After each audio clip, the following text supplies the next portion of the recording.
She yanked the vest off my service dog and screamed, "Dogs aren't allowed here." Big mistake, because that dog, he isn't just my lifeline. He's federally protected. And me, I'm not just some random guy with a leash. I'm a federal ADA compliance officer. What Karen didn't know, what she couldn't possibly have known, was that by laying her hands on my dog and trying to kick me out of the HOA clubhouse, she didn't just break a rule. She committed a federal crime. Let me walk you through the full story, because what started with the no dogs allowed tantrum ended with a courtroom, a judge, and Karen learning the hard way that some rules are bigger than her clipboard. I'd moved into the neighborhood about a year earlier. Nice place, peaceful streets, big oaks, and a walking trail by a lake. I'd picked it for that exact reason. Quiet, good for my PTSD. I served in the military for 6 years overseas, active duty. Things happened over there that I don't need to describe. But when I came back, I wasn't the same. The nightmares, the flashbacks, the anxiety and crowds. It made normal life a struggle. Until I met Titan. Titan is a golden retriever certified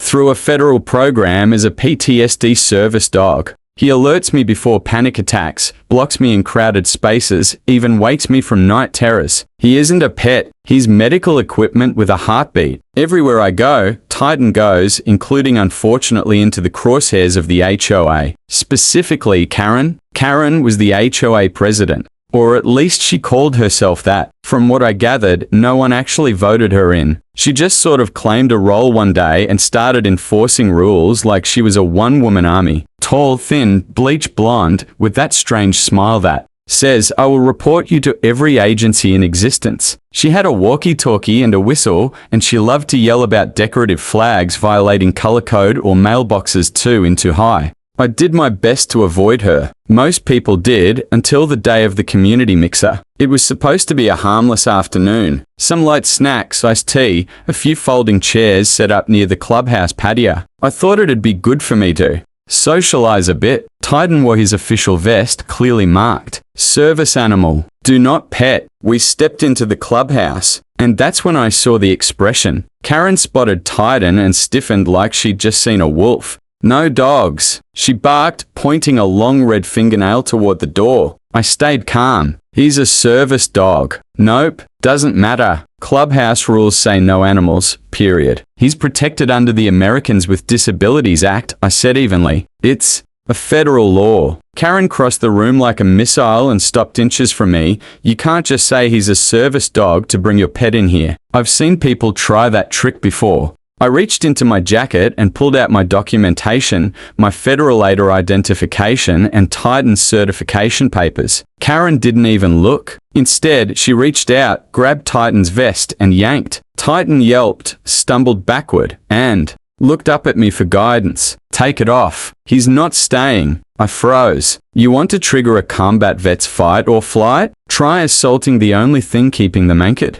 I didn't raise my voice. I didn't move. Instead, I pulled out my phone and hit record. "You just physically interfered with a certified service dog," I said, steady as steel. "That's a federal offense under the ADA. I'm filing a formal complaint. And trust me, you're going to hear from someone above HOA." Karen smirked. "Yeah, well, this is my neighborhood. Let them come." Oh, they would. And when they did, she was going to wish she'd just let us sit down with our iced tea. I left the clubhouse immediately. I didn't need to escalate things in front of the other neighbors, most of whom were staring in horrified silence. Back at home, I documented everything. I saved the video, took a photo of the red mark where she'd yanked Titan's harness, and emailed the Department of Justice's Civil Rights Division. See, the ADA isn't a suggestion. It's federal law. Denying access to a service animal, especially with physical interference, can carry fines of up to $75,000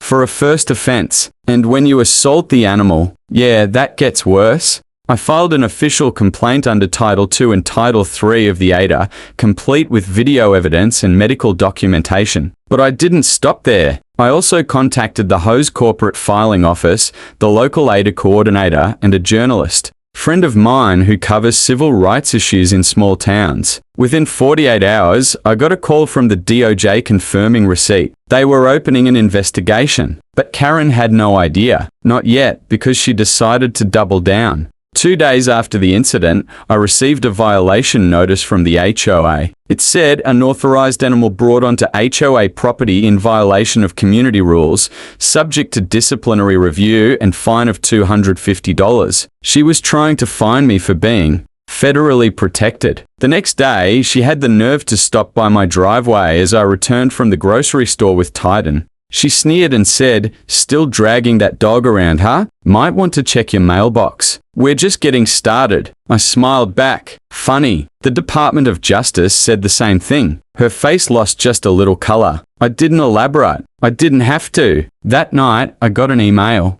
The ADA investigator assigned to the case said they were not only pursuing it federally, they were working with the state's Civil Rights Enforcement Agency to issue a local citation. Karen had crossed the wrong line. And the best part, she didn't even realize just how bad it was yet. 3 days later, things started unraveling for her. I woke up to a letter from the county. It was a formal notice of compliance review for the HOA triggered by a suspected violation of federal civil rights law. Karen had no idea the dominoes she'd pushed were tied to an entire wall ready to fall. That afternoon, while walking Titan around the lake, I passed a group of neighbors whispering. One of them, Pete, approached and said, "Hey, did Karen really grab your dog last weekend?" I nodded. "And you reported it?" I nodded again. He looked over his shoulder, then leaned in. "I've been waiting for someone to finally take her down. She once threatened to fine me for parking in my own driveway because it didn't look organized. Turns out I wasn't the first or the fifth or even the 10th. Karen had a history. She just hadn't crossed the wrong person until now." The next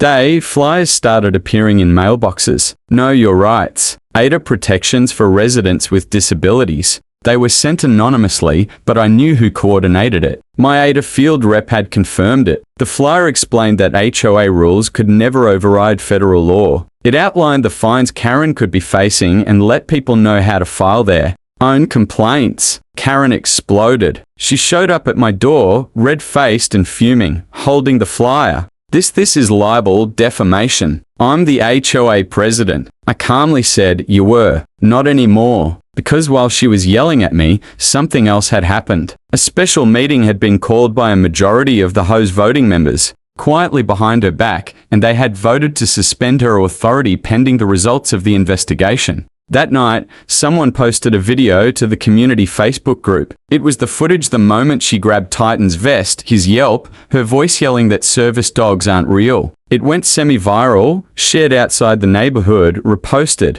on Reddit, even picked up by a local news outlet that loved a good Karen caught on camera story. And now it wasn't just about me. It was about the community realizing they'd been bullied for years by someone who finally got caught. The following week, a certified letter arrived at Karen's house. It was from the Department of Justice, and I got a copy too. The letter explained that based on the video evidence, witness reports, and her violation of Title III of the ADA, she was being formally charged with obstruction of disability access. Not just fined, but charged. And that wasn't all. The HOA, too, was being put under a 6-month federal compliance audit. All records, finances, and complaints were to be turned over. The neighborhood's entire leadership structure had to be reviewed. Karen tried to fight it. Of course she did. She filed an appeal. She said she was being targeted unfairly by a man with a dog pretending to be disabled. Yeah, she actually wrote that in an email, and the ADA forwarded it to me as part of their evidence collection. I handed it off to my lawyer. Karen didn't realize her words were digging her deeper. 1 week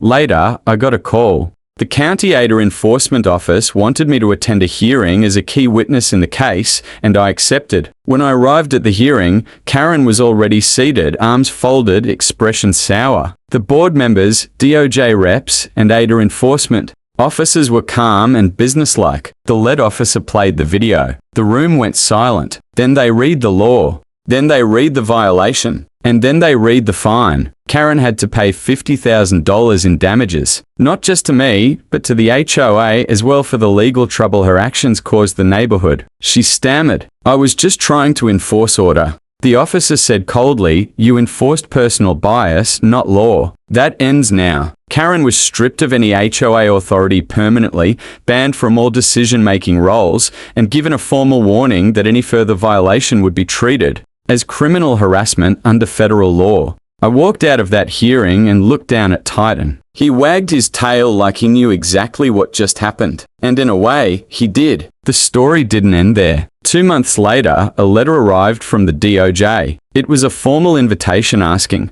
if I would join their Regional ADA Public Compliance Board. As someone who had first-hand experience and had followed proper reporting channels, they wanted me to help educate other communities about what happened here. I accepted. Now, I speak at HOA leadership summits. I train local enforcement on ADA policies. And yes, I still live in that same neighborhood, happily, peacefully. Titan still walks proudly beside me, his vest gleaming. As for Karen, she sold her house quietly, moved 3 towns over, but something tells me she's a lot more careful now about who she picks a fight with, especially if they have a dog and a badge. If you enjoyed this story and want more real-life justice, HOA takedowns, and epic underdog wins, don't forget to like, subscribe, and hit that bell because next time it might be Karen versus a Navy SEAL or worse, Karen versus the internet.